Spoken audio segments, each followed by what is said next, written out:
Maligayang pagbisita at pagbabalik po sa ating munting channel. Narito na po, ang karugtong ng ating istorya. Ika-317 na kabanata. Ang Black Poison Water. Totoo ba iyan? Mahalaga ba talaga ang girlfriend niya? Para sa kanya, nakatingin si Chris kay Melissa nang may pagtataka. Wala pa siyang kilalang lalaki na hibang sa pag-ibig. Siya ay tiyak na hindi nag-aalala tungkol sa mga babae na kanyang mga nakasama. Hindi ako nagsisinungaling. Narinig mo na ba ang istorya tungkol sa mayamang binata sa New York na kinalaban ng leader ng gang dahil ininsulto nito ang kanyang girlfriend? Nang pinatay ng gang ang kanyang girlfriend, hinanap niya ang mga ito at determinadong maghiganti. Sa huli pinatay nila ito. Si Alex ay ganoong klaseng lalaki, paliwanag ni Melissa. Bagaman gusto itago ni Ken ang mga bagay na ito. Ang lahat ay pinag-usapan kung gaano kayaman ang binata sa Preston University, na humarap sa isang gang. Gayunpaman, walang nakakaalam kung sino ang mayamang binata, maski si Melissa. Ang mayamang binata ay si Alex. Okay, naniniwala na ako sa iyo, sagot ni Chris. Pagkatapos mamatay ni Alex, magpakasal na tayo kaagad, at pumunta sa abroad para sa ilang buwan na honeymoon. Gusto kong kalimutan ang lahat ng mga bagay na ito. Wika ni Melissa na nakatingin kay Chris na nag-aalala. Madaling sabihin iyan ngayon, pero kailangan ko munang malaman kung patay na si Alex, bago ako mag-relax, wika ni Chris. Wala na siya sa kanyang pag-iisip. Nang gabing iyon, si Debbie ay nagsimulang makaramdam ng hindi komportable. Siya ay nakahiga sa kanyang kama, at ang kanyang ulo ay nagsimulang sumakit.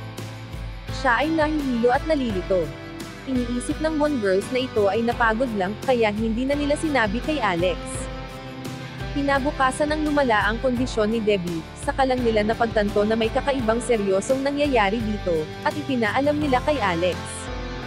Isinugod nila ito sa ospital.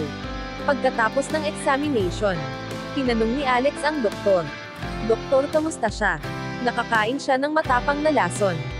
Nakakita kami ng 10 magkakaibang natural toxins sa kanyang katawan. Sa mga susunod, ang kanyang kondisyon ay hindi magiging mabuti. Sa oras na ma-review na namin ang resulta sa lalong madaling panahon, maibibigay ko sa iyo ang iba pang mga impormasyon. Pero wala kaming magagawa para sa kanya sa ngayon, sagot ng doktor. Iniisip niya na si Alex ay isang security guard, at ang pasyente ay isang ordinaryong estudyante. Nagdududa siya kung mayroon ba itong mga insurance, o kaya bang mabayaran ang halaga ng treatment. Kahit na makaya nila itong bayaran, wala rin sila masyadong magagawa para sa pasyente. Ang mga palatandaan ay masyadong mababa. Ang isip ni Alex ay naguguluhan, habang nagtatanong. Ano ang ibig mong sabihin na wala kayong magagawa para sa kanya? Kailangan niyo ba ng pera? Doktor, may pera ako. Tama na ba ang 100 million? Pakiusap, kumalma ka, ang kanyang hinihinalang resulta ay mababa, at wala tayong magagawa tungkol dito. Sa isip ng doktor, si Alex ay hindi nag-iisip ng tama. Nagsasalita ito ng kahit ano, sa pagka-desperado. Paano ang isang security guard ay makakabayad ng $100 million? Si Alex ay dinala si Debbie sa iba't ibang ospital ng Baltimore. Pero lahat sila ay sinabi na wala silang magagawa. Sinubukan nila sa Medical Union College. Sinabi ng college hospital na hindi nila magagawang alisin ang lason mula sa mga dugo ni Debbie. Pero matutukoy nila ang gamot na mapipigilan ang pagkalat ng toxin, at pahabain ang kanyang buhay. Ang gamot ay sobrang mahal, at nagkakahalaga ito ng $100,000 sa isang araw. Siyempre walang pakialam si Alex sa halaga. Ang gusto niya lang ay makarecover si Debbie. Nanlumo siya nang makita itong nakahiga.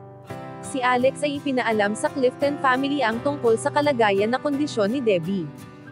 Nang makarating ang balita, si Jessup ay nag-alala, at desperadong bisitahin si Debbie, upang makita ito ng personal. Gayunpaman, upang protektahan si Debbie at ang iba pang pamilya.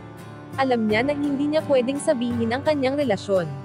Sa dahilang ito, alam niya na hindi niya pwedeng bisitahin ito. Hindi niya papayagan ng kahit sino sa pamilya ang bumisita dito. Si Jessup ay nag-request kay Alex na pumunta sa kanilang bahay, upang sabihin ang lahat tungkol sa kanyang sitwasyon. Si Alex ay nagpunta sa mansion ng Clifton family. Lumuhod sa harapan ni Jessup at sinabi, "Mr. Clifton, patawad. Hindi ko naalagaan mabuti si Debbie. Si Debbie ay apo ni Jessup at ipinadala siya upang bantayan ito. Pero hindi niya naprotektahan ito mabuti, at ngayon ito ay nasa critical na kondisyon, sa ospital, siya ay nagiguilty." "Alex, tumayo ka," wika ni Jessup na mabilis na tinulungan si Alex tumayo. "Ikaw ay mabuting kaibigan sa aming pamilya. Hindi kita pwedeng sisihin sa mga nangyari. Lalo na't mas nasasaktan ka, kaysa sa akin. Kamusta si Debbie ngayon?" Tanong niya kay Alex, at ito lang ang kanyang concern. Iba't ibang lason ang nakita sa kanyang katawan. Ang lahat ng ospital ay sinabi sa amin na wala silang magagawa upang makatulong. Siya ngayon ay nasa Union Medical College na nagsabi sa amin na kaya nilang pahabain ang buhay nito. Pero hindi nila alam kung magagamot nila ito. Nang marinig ni Jessup ang mga sinabi ni Alex, matinding sakit ang kanyang naramdaman sa kanyang dibdib, at muntik nang bumagsak.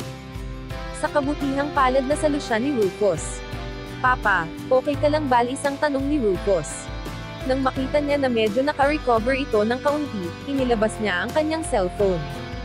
Ipinakita ang kopya ng laboratory results na ipinadala ni Alex sa kanyang papa.